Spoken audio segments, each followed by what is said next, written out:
मध्ये सर्वांचं स्वागत आहे। बघा आता आजचा जो व्हिडिओ आहे तो युनिट नंबर 5 आहे, युनिट नंबर 5, आणि तो कम्प्युटर टेक्नॉलॉजी म्हणजे CMG ब्रँच आहे आपल्या इन्स्टिट्यूटची।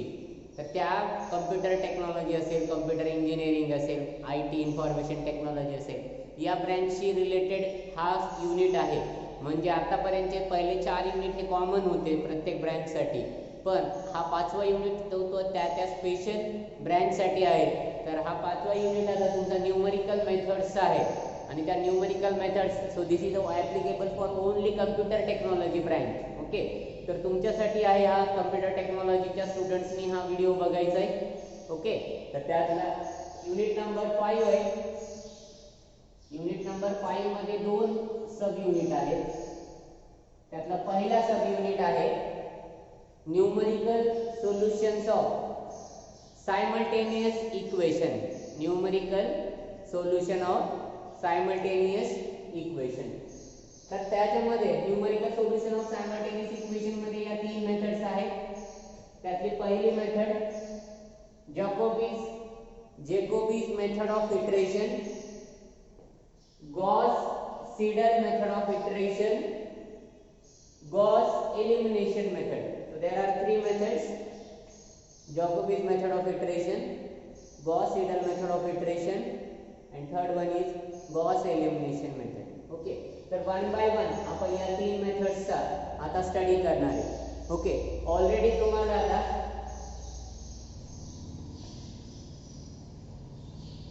so let us start with Jacobi's method of iteration. Let us start with Jacobi's method of iteration. आता तुम्हाला ऑलरेडी सायमल्टेनियस इक्वेशन मराठीमध्ये त्याला एक सामायिक समीकरण, आपण 2 व्हेरिएबल 2 चल असणारे x आणि y ऑलरेडी सॉल्व केले। म्हणजे आपण अशा टाइपचे एक्झाम्पल ऑलरेडी सॉल्व केले। 2x + y = 4, x - 2y = 5। याला सॉल्व करून आपण x आणि y याच्या व्हॅल्यूज काढल्या। याचं नाव सुद्धा काय आहे? सायमल्टेनियस इक्वेशनच म्हणायचे। त्याला इक्वेशन नंबर 1 देत होतो आपण इथं, त्याला इक्वेशन नंबर 2। 9th स्टँडर्डला किंवा 10th स्टँडर्डला तुम्ही ऑलरेडी 8 पासून, आय थिंक 7-8 स्टँडर्ड पासून सायमल्टेनियस इक्वेशन सॉल्व केले। ओके, तर हे सायमल्टेनियस इक्वेशन 2 व्हेरिएबल मध्ये होतं, x आणि y। आता जे आपलं सायमल्टेनियस इक्वेशन असणार आहे ते 3 व्हेरिएबल मध्ये असणार आहे, x, y आणि z। 3 व्हेरिएबल्स असतील, 3 इक्वेशन्स असतील। इथं 2 व्हेरिएबल आणि 2 इक्वेशन्स होते।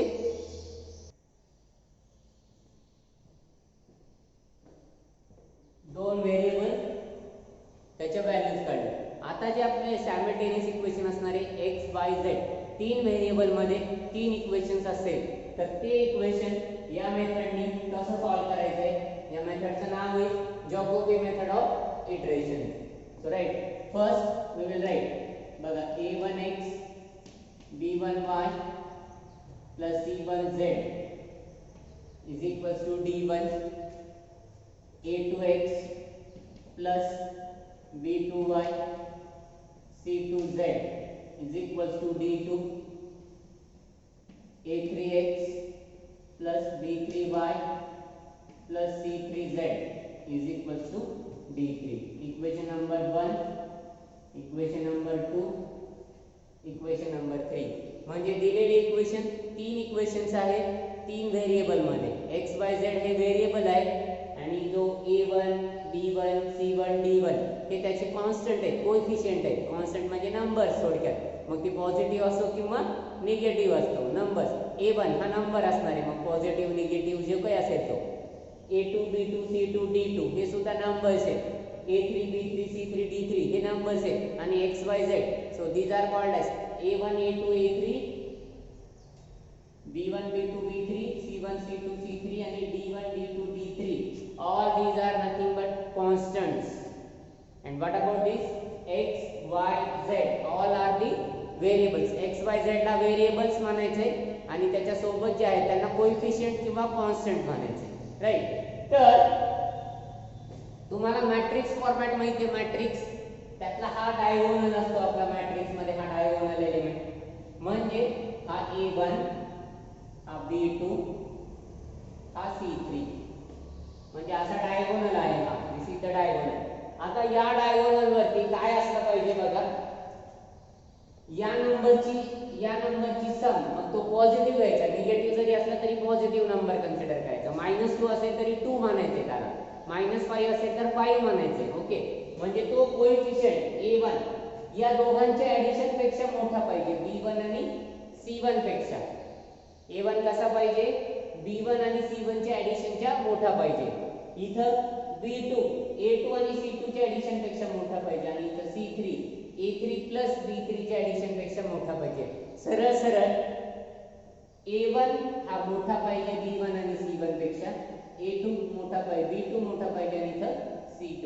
म्हणजे पहिल्या इक्वेशन असं कन्सिडर करायचंय ज्याच्यामध्ये A1 हा ग्रेटर असला पाहिजे. मग तिथं मॉड कन्सिडर करायचंय. मॉड म्हणजे निगेटिव्ह व्हॅल्यू कन्सिडर करायची नाहीये, निगेटिव्ह जरी असली तरी पॉझिटिव्ह व्हॅल्यू कन्सिडर करायची. ओके, सो देअरफॉर म्हणजेच काय,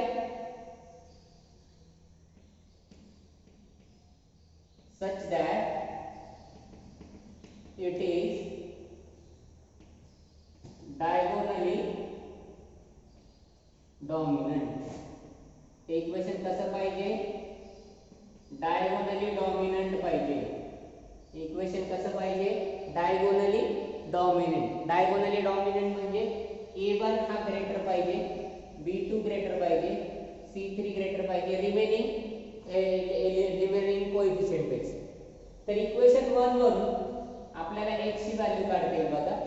तर x ची व्हॅल्यू काढता येईल D1 B1y C1z divided by A1. Equation 2 वरून y ची व्हॅल्यू काढता येईल D2 A2x C2z, आणि सोबत कोएफिशियंट काय आहे, तर तो B2 आहे. इक्वेशन 3 वरून z ची व्हॅल्यू कॅल्क्युलेट करता येईल D3 A3x B3y divided by C3. This is your equation number 4, equation number 5, equation number 6. बघा, इक्वेशन 1 कसं असलं पाहिजे, x चा कोएफिशियंट y आणि z पेक्षा मोठा पाहिजे. x चा कोएफिशियंट y आणि z पेक्षा मोठा पाहिजे. इक्वेशन 2 कसं पाहिजे, y चा कोएफिशियंट x आणि z पेक्षा मोठा पाहिजे. आणि इक्वेशन 3 मध्ये z चा कोएफिशियंट कसा पाहिजे, x आणि y पेक्षा मोठा पाहिजे. म्हणजे y z पेक्षा मोठा A1, x आणि z पेक्षा मोठा y, आणि x आणि y पेक्षा मोठा z चा कोएफिशियंट असला पाहिजे. असं जर डायगोनली डॉमिनंट असला पाहिजे, म्हणजे पहिल्या इक्वेशन मध्ये A1 मोठा, दुसऱ्या इक्वेशन मध्ये B2 मोठा, आणि तिसऱ्या इक्वेशन मध्ये C3. तुम्हाला मॉड्युलस म्हणजे निगेटिव्ह व्हॅल्यू असेल तरी पॉझिटिव्ह कन्सिडर करायला सांगितले. ओके, तर A1 मोठा, B2 आणि C3 हे तीन नंबर्स मोठे असले पाहिजे. आणि जर असं असेल तर याला काय म्हणायचंय, डायगोनली डॉमिनंट म्हणायचंय. आणि इक्वेशन 1 वरून म्हणजे या टर्म वरून ही टर्म जर काढायची असेल आपल्याला, तर या दोन्ही व्हॅल्यू राईट साइडला शिफ्ट केल्या आपण, म्हणजे D1 B1y C1z हा A1 कोएफिशियंट म्हणून डिवाइडेड बाय A1. इक्वेशन 2 वरून हा ट्रान्सफर केला इकडे, हा सुद्धा टर्म इकडे ट्रान्सफर केला, म्हणजे D2 A2x C2z, आणि याचा कोएफिशियंट डिवाइडेड बाय B2. आणि इक्वेशन 3 वरून हा ट्रान्सफर करा राईटला, हा पण ट्रान्सफर करा राईट साइडला, म्हणजे D3 A3x B3y आणि डिवाइडेड बाय C3. इक्वेशन 4, 5, 6 कसा काढायचा, ज्याच्यामध्ये x मोठा आहे त्याच्यावरून 4 इक्वेशन मिळेल, ज्याच्यामध्ये y मोठा आहे म्हणजे 5 इक्वेशन, आणि ज्याच्यामध्ये z चा कोएफिशियंट मोठा आहे तो 6 equation. So these are the values of x, y and z. हे कळालं? Okay, now iteration method, very important. Iteration method. First iteration,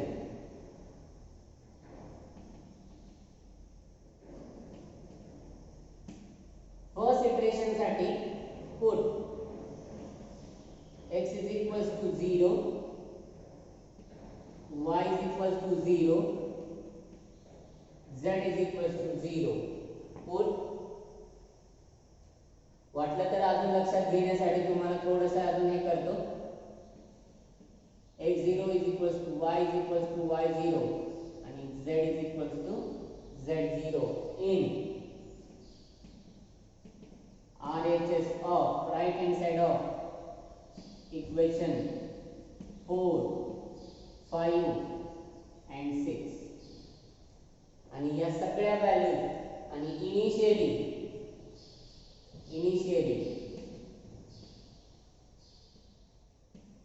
x0 is equals to 0, y0 is equals to 0 आणि z0 is equals to 0. म्हणजे आपल्याला first iteration मध्ये x1 is equals to d1 minus v1 y0 minus c1 z0 divided by a1 हा term मिळेल. y1 is equals to d2 minus a2 x0 minus c2 z0 divided by b2 आणि z1 ची value काढायची असेल तर d3 minus a3 x0 minus b3 y0 divided by c3. Example वरून अजून clear होईल तुम्हाला. तर याला म्हणायचे this is called as first iteration. First iteration मध्ये काय ठेवायचंय, y च्या ठिकाणी y0, z च्या ठिकाणी z0 आणि x च्या ठिकाणी x0 आणि या सगळ्या व्हॅल्यूज काय ठेवायच्या, these are put all values are equal to 0. म्हणजे x0 ची व्हॅल्यू इनिशियली स्टार्टिंग व्हॅल्यू ही 0 असते म्हणून x ची व्हॅल्यू, y ची व्हॅल्यू, z ची व्हॅल्यू या सगळ्या काय करायचंय 0 पुट अप करायचंय. राइट. नेक्स्ट पुढे बघा second iteration.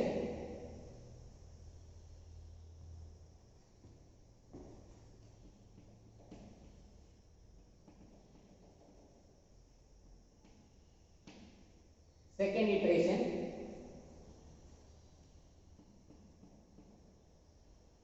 put x is equals to x1, y is equals to y1, z is equals to z1 in right hand side of equation number 4, 5 and 6. Equation number 4, 5, 6 जे available आहे आपल्याकडे त्याच्यामध्ये right hand साइडला x च्या ठिकाणी x1, y च्या ठिकाणी y1 आणि z च्या ठिकाणी z1 म्हणजे आता आपल्याला x2, y2 आणि z2 मिळेल. So x2 is equals to त्याच्यावरून लक्षात येईल d1 minus v1 y1 minus c1 z1 divided by a1. y2 is equals to d2 minus a2 y1 a2 x1 minus c2 z0 च्या ठिकाणी z1 divided by b2 आणि y3 is equals to d3 minus a3 x1 minus c3 a3 x1 आता y2 झाला तर y3 नाही तर z2 येणार. a3 x1 minus b3 y1 divided by c3. so this is your second iteration आणि असं पुढे करत जायचंय. सेकंड इटरेशन साठी, थर्ड इटरेशन साठी x2 y2 z2 यूज करायचंय. so therefore next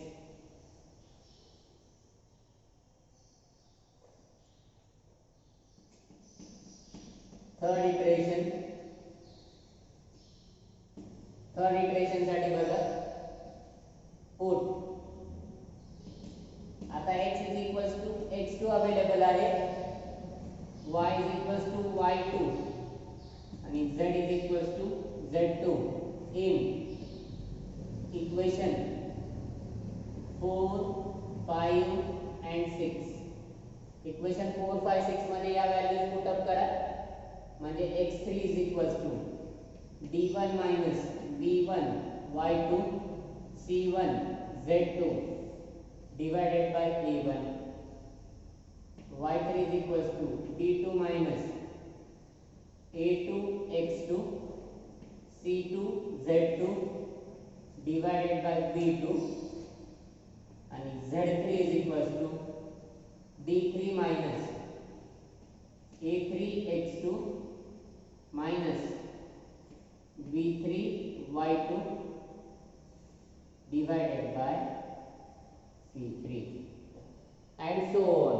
म्हणजे पहिल्या इटरेशन साठी सगळ्या व्हॅल्यू 0 ठेवायच्या, म्हणजे आपल्याला x1 y1 z1 मिळेल. x1 y1 z1 च्या व्हॅल्यूज सेकंड इटरेशन साठी यूज करायच्या, म्हणजे x2 y2 z2 मिळेल.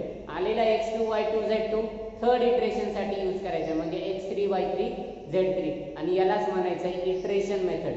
आलेली व्हॅल्यू परत ठेवायच्या, आलेल्या व्हॅल्यूज परत ठेवायच्या, राईट. म्हणजे सुरुवातीला x1 y1 1 आणि ह्या हे जे थर्ड इटरेशन आहे तर यालाच म्हणायचं सोल्युशन.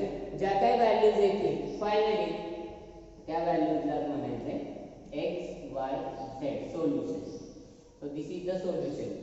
पण आता तुमचा एमसीक्यू टाइप आहे पेपर, एमसीक्यू टाइप मध्ये 3 इटरेशन कधी विचारले जाणार नाही, फार तर फार एक इटरेशन पर्यंत एक्झाम मध्ये विचारलं जाऊ शकतं. पहिल्या इटरेशन किंवा पहिल्या इटरेशन मधली पहिली व्हॅल्यू सांगा म्हटले जाते, किंवा x1 ची व्हॅल्यू सांगा, y1 ची व्हॅल्यू काढा, z1 ची व्हॅल्यू काढा, ओके. किंवा इक्वेशन 1 2 3 वरून इक्वेशन 4 5 6 सांगा, असं पण विचारलं जाऊ शकतं. एमसीक्यू छोटा असतो त्याच्यामुळे एक इटरेशन पर्यंत मॅक्सिमम तुम्हाला क्वेश्चन विचारले जातील. पण जर थेरी पेपर मध्ये आलं तर एक इटरेशन, दुसरे इटरेशन, तिसरे इटरेशन असं इटरेशन मेथड्स तुमच्याकडे अवेलेबल आहे, ते तुम्हाला सॉल्व करता यावं म्हणून हे डिटेल मध्ये आपण घेतोय, ओके. चला यावरती डिपेंडेंट. आता हे जर लक्षात आलं नसेल काय करतोय आपण, एक्झाम्पल वरून खूप क्लिअर होईल. सिंपल आहे, खूप सिंपल आहे, इझिली एक्झाम्पल वरून तुम्हाला क्लिअर होईल. तर फर्स्ट एक्झाम्पल बघूया आपण आता.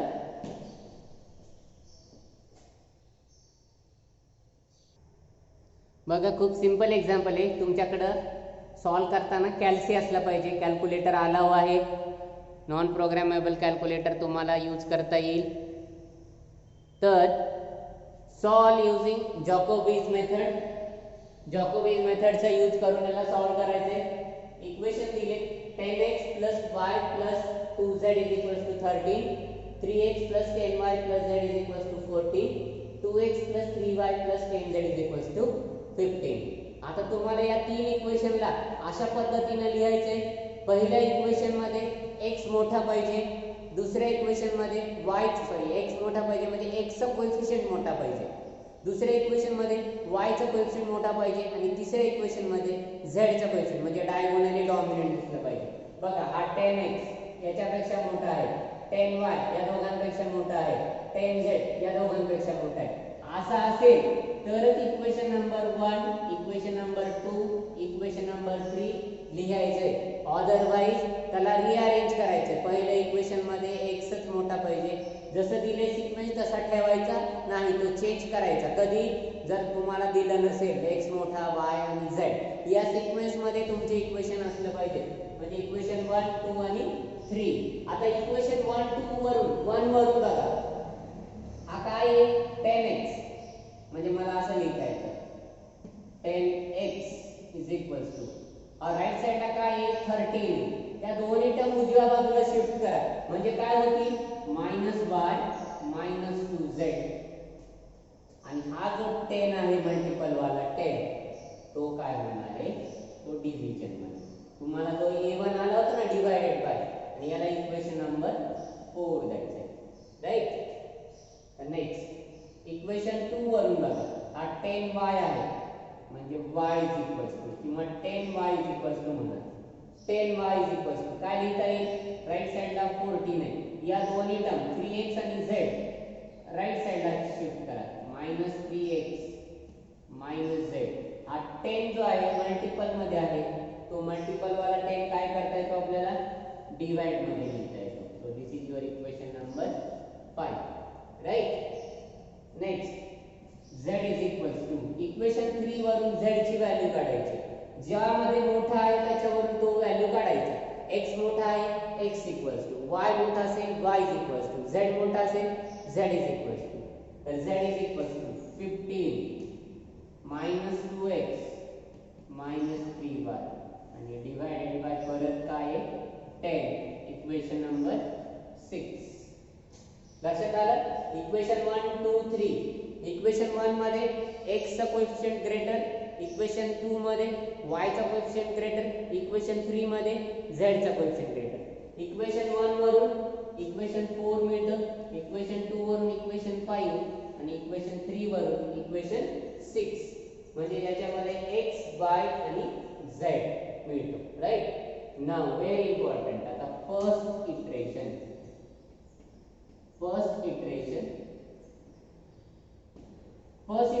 साठी काय करायचंय, put x is equals to y is equals to z is equals to, या तिन्ही values initially x is equals to y, y is equals to z आणि z इज इक्वल्स टू 0. म्हणजे x ची व्हॅल्यू पण 0 ठेवायची, y ची value पण 0 ठेवायची आणि z ची व्हॅल्यू पण 0 ठेवायची. पण कुठं, या उजव्या बाजूमध्ये in RHS, in right hand side. कुठे ठेवायचे, राइट हँड साइड मध्ये ठेवायचे. तर बघा काय मिळेल राइट हँड साइड मध्ये ठेवल्यानंतर, RHS पण कुठल्या, इक्वेशन 4, इक्वेशन 5 आणि इक्वेशन 6. आता इक्वेशन 4 काय बघा, इक्वेशन 4 5 and 6 म्हणजे आपल्याला आता x1 फर्स्ट इटरेशन ची व्हॅल्यू मिळेल. आता ती x1 कशी मिळेल बघा, काय आहे 13 मायनस y ची व्हॅल्यू 0 मायनस z ची व्हॅल्यू 0 डिवाइडेड बाय 10. म्हणजे काय येतो बघा, हा टर्म काय येतो 13 -0 डिवाइडेड बाय 10. म्हणजे 13 डिवाइडेड बाय 10 आणि 13 डिवाइडेड बाय 10 म्हणजे किती येते व्हॅल्यू 1.3. म्हणजे x1 ची व्हॅल्यू 1.3. y1 मिळेल, y1 is equals to 14 minus 3x, x ची व्हॅल्यू 0 मायनस z ची व्हॅल्यू पण 0 डिवाइडेड बाय 10. सगळ्या व्हॅल्यू 0 होतात, 14 बाय 10 राहतो. म्हणजे 14 डिवाइडेड बाय 10 आणि 14 डिवाइडेड बाय 10 म्हणजे 1.4. सिमिलरली इथून z1 मिळेल, z1 is equals to 15 minus 2x, x म्हणजे 0 मायनस 3y, y म्हणजे 0 डिवाइडेड बाय 10. 15 बाय 10 आणि 15 डिवाइडेड बाय 10 म्हणजे 1.5. म्हणजे तुमचा z1 हा जो टर्म येतो हा x1 1.3, y1 1.4, z1 1.5. तर हे झालं पहिलं इटरेशन. पहिलं इटरेशन कसं काढायचं लक्षात आलं. तर पहिल्या इटरेशन मध्ये सगळ्या व्हॅल्यू 0 पुट अप करायच्या. All values are 0. सगळ्याच्या सगळ्या व्हॅल्यू 0 ठेवायच्या. राइट. सगळ्याच्या सगळ्या व्हॅल्यू 0 ठेव. आता सेकंड इटरेशन काढताना या इक्वेशन मध्ये सेकंड इटरेशन साठी आलेल्या व्हॅल्यू x च्या ठिकाणी 1.3, y च्या ठिकाणी 1.4 आणि z च्या ठिकाणी 1.5 ही व्हॅल्यू पुट अप करायची. म्हणजे आता बघा आपल्याला सेकंड इटरेशन काढायचे आणि किती इटरेशन पर्यंत काढायला सांगितलंय हा प्रॉब्लेम, 2 इटरेशन पर्यंत प्रॉब्लेम सॉल्व करायला सांगितलंय. सो देयरफॉर सेकंड इटरेशन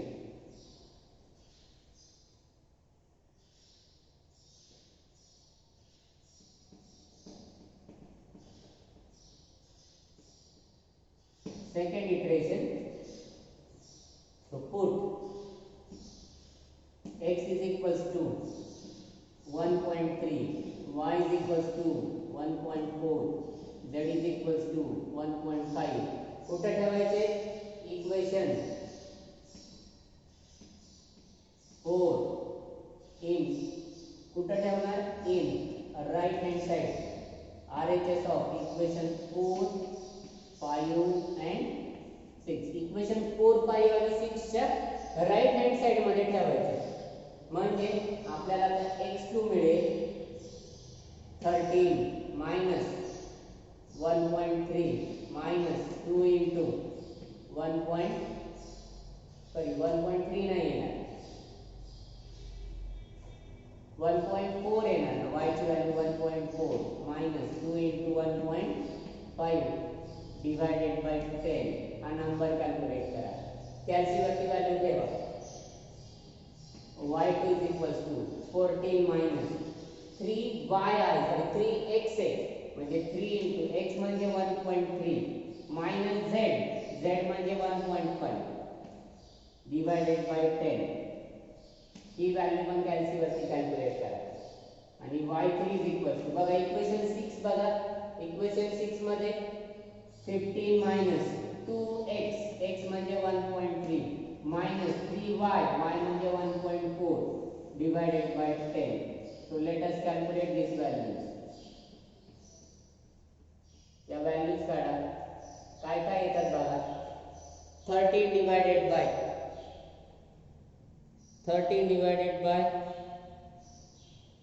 तर पहिली व्हॅल्यू येते 0.86, दुसरी व्हॅल्यू येते 0.86 आणि तिसरी व्हॅल्यू येते 0.82.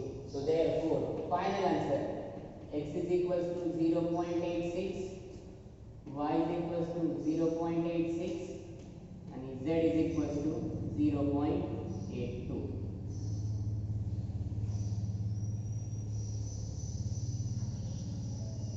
y is equals to 0.82. आता याच पद्धतीनं फर्स्ट, सेकंड आणि आता पुढे जर विचारलं थर्ड इटरेशन, सॉरी तर इथं मी y3 लिहिले, हे y3 नाहीये तर इथं x2 y2 आणि z2 आहे. x2 y2 आणि z2 हे झालं फर्स्ट इटरेशन आणि सेकंड इटरेशन. एखाद्या एक्झाम मध्ये आता सध्या येणार नाही तुम्हाला, कारण फार तर फार पहिलं इटरेशन पर्यंत येईल, पण दुसरं तिसरं इटरेशन जर विचारलं तर तुम्हाला आता परत तिसरं इटरेशन काढा म्हणलं तर x2 y2 आणि z2 च्या व्हॅल्यूज यूज करायच्या, x3 y3 आणि z3 काढायला. त्याच्यामुळे 3 इटरेशन पर्यंत विचारू द्या, 4 इटरेशन पर्यंत विचारू द्या, तुम्हाला करता आलं पाहिजे. पण 3 आणि 4 सेकंड पर्यंत फार तर फार फर्स्ट इटरेशन पहिल्या इटरेशन मध्ये x1 ची व्हॅल्यू काढा, y1 ची व्हॅल्यू काढा, z1 ची व्हॅल्यू काढा किंवा x1 y1 z1 म्हणजे पहिल्या इटरेशन नुसार व्हॅल्यू सांगा, असा क्वेश्चन येऊ शकतो. ठीक आहे. Example number 2. Now look at problem number 2. Solve using Jacobi's method. Jacobi मेथडचा यूज करायचा आहे.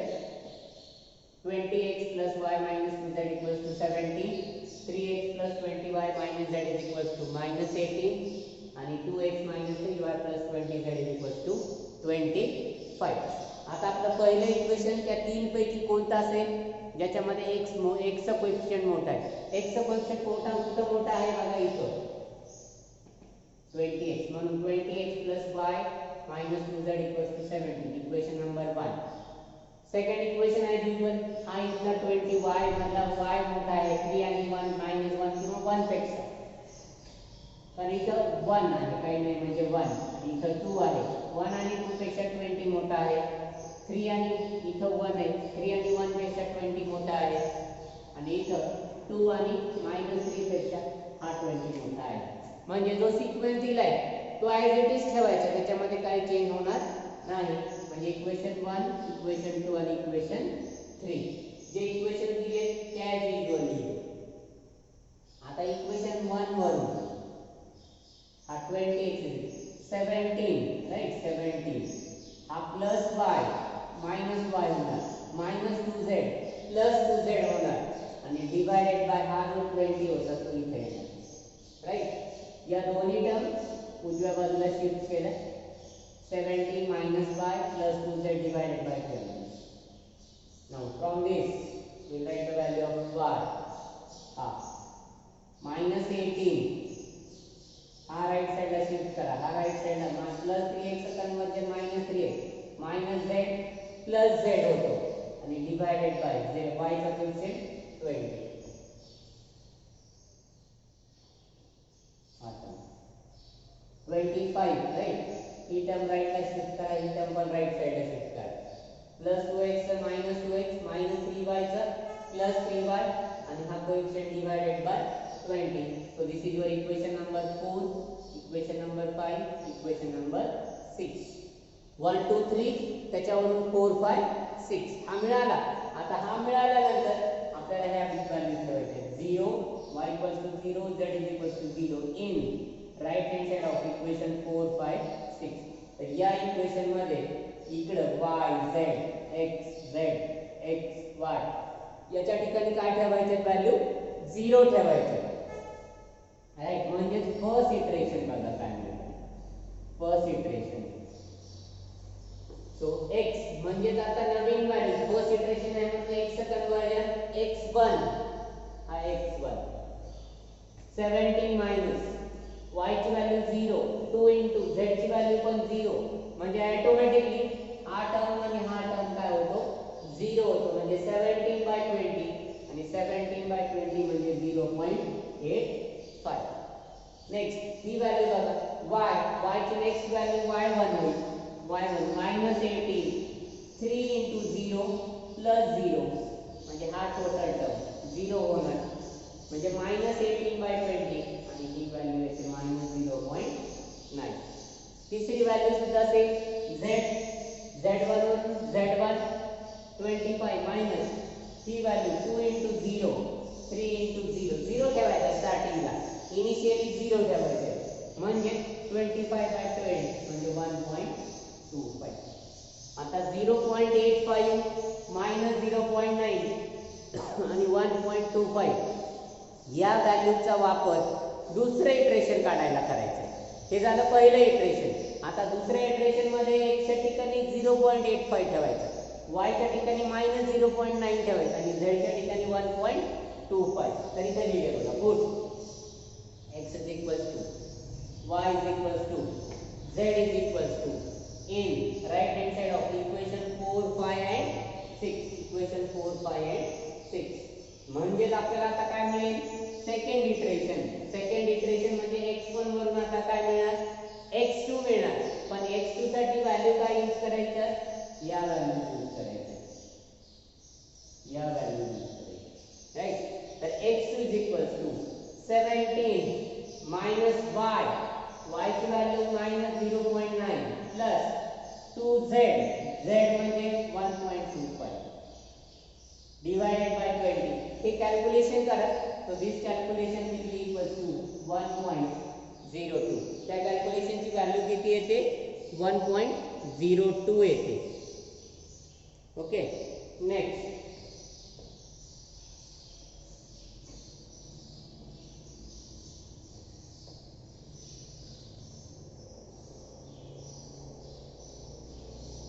आता पुढे बघा y2 काय आहे -18 मायनस 3 into x म्हणजे 0.85 प्लस z म्हणजे 1.25 आणि डिवायडेड बाय 20 ही व्हॅल्यू काढा कॅल्क्युलेट या व्हॅल्यूज ठेवा आणि z2 इज इक्वल टू याच्यावर 25 minus 2x x म्हणजे 0.85 प्लस 3y y म्हणजे -0.9 आणि डिवायडेड बाय 20 ही व्हॅल्यू बनणार सो देयरफॉर बघा ही एक व्हॅल्यू येते -0. ही व्हॅल्यू -0.965 आणि ही व्हॅल्यू येते 1.03 येते ही value 1.03.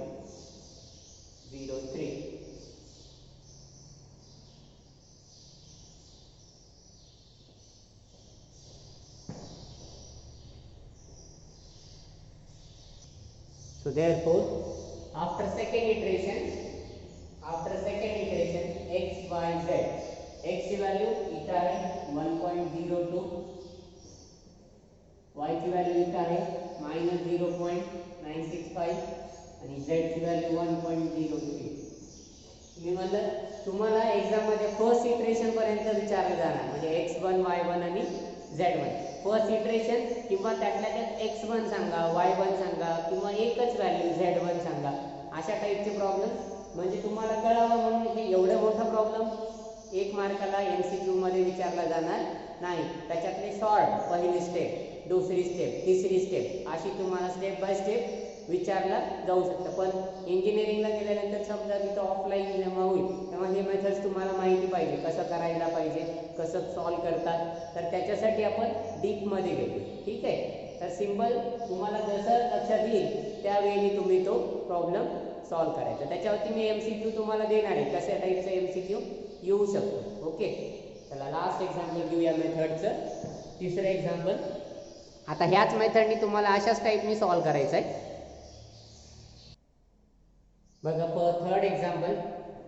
Find the iteration by using Jacobi's मेथडचा यूज करायचा आहे for the system of equation आणि ब्रॅकेट मध्ये लिहिले टेक फर्स्ट इटरेशन, म्हणजे इथं एकच इटरेशन करायचं, म्हणजे एक सिंपल एका एक्झाम्पलसाठी एका मार्कासाठी हा टाईप प्रॉब्लेम विचारला जाऊ शकतो. राईट. तर बघा इक्वेशन दिले x + 4y + 2z = 15, x + 2y + 5z = 20, 5x + 2y + z = 12. आता एक करायचं नाही, याला इक्वेशन 1, याला 2, याला 3 द्यायचा नाही. का द्यायचं नाही? तर याचं रिझन आहे, इथे x मोठा आहे का? नाही. y मोठा आहे. इथं y मोठा आहे का? नाही. z मोठा आहे. इथं z मोठा आहे का? x मोठा आहे.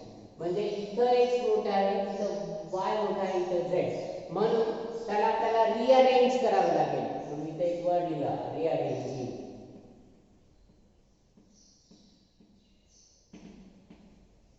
म्हणजे 5 हा मोठा आहे म्हणून इथं 5x. 5x + 2y + z = 12, equation number 1. हा z चा ग्रेटर आहे, म्हणजे हा तिसरं इक्वेशन होईल, म्हणजे दुसरं इक्वेशन इथं होईल x + 4y. कारण इथं 5 मोठा, इथं 4 मोठा, इथं 5 मोठा. पहिला इक्वेशन x ऑलवेज ग्रेटर, दुसरं इक्वेशन y ऑलवेज ग्रेटर, तिसरं equation z always greater. Dominant, diagonally dominant म्हणजे असं दिसलं पाहिजे. राईट. म्हणून हा तिसऱ्याचा पहिला झाला, हा पहिल्याचा दुसरा झाला आणि हा दुसऱ्याचा तिसरा झाला. चेंज लक्षात येतो. म्हणजे 1 2 3. आता पहिल्या इक्वेशन वरून x ची व्हॅल्यू काढायची आपल्याला. तर x ची व्हॅल्यू काढताना हा 12 -2y - z / 5 कोएफिशिएंट 5. दुसऱ्यावरून 4y म्हणजे y = 15 -x - 2z / 4. तिसऱ्यावरून 5z / 5 आला, z 20 -x - 2y.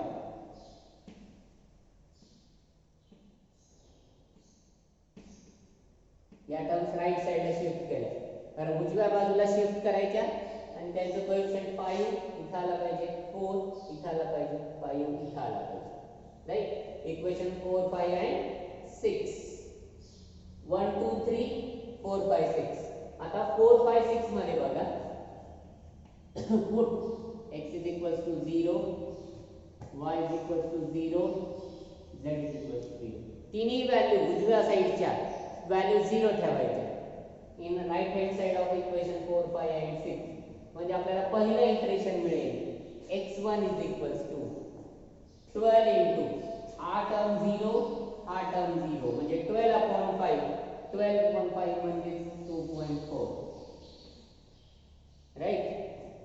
y1 15 minus हा पार्ट 0 हा पार्ट 0 15 by 4 म्हणजे 3.75 आणि लास्ट 20 हा 0 हा 0 कारण 0 ला कशाने मल्टिप्लाय करा 0च येणार आहे आन्सर म्हणजे 20 by 5 म्हणजे 4 म्हणजे आणि इथं फर्स्ट इटरेशन बनलेलं आहे त्याच्यामुळे डायरेक्ट याचं सोल्युशन काय येतं x is equals to 2.4 y is equals to 3.575 z is equals to 4 so this is the solution simple खूप सिंपल आहे स्टेप बाय स्टेप सॉल्व करा हाच प्रॉब्लेम जर दोन इटरेशनने विचारला पुढचं इटरेशन या व्हॅल्यूज 2.4 3.75 आणि 4 या व्हॅल्यूचा यूज करायचा आहे सेकंड इटरेशन काढायला म्हणजे x2 y2 z2 काढायचा आलेला x2 y2 z2 third iteration साठी यूज करायचा आहे म्हणजे आपल्याला सेम प्रोसेस रिपीट करायची प्रत्येक स्टेप वाईजला फर्स्ट इटरेशनला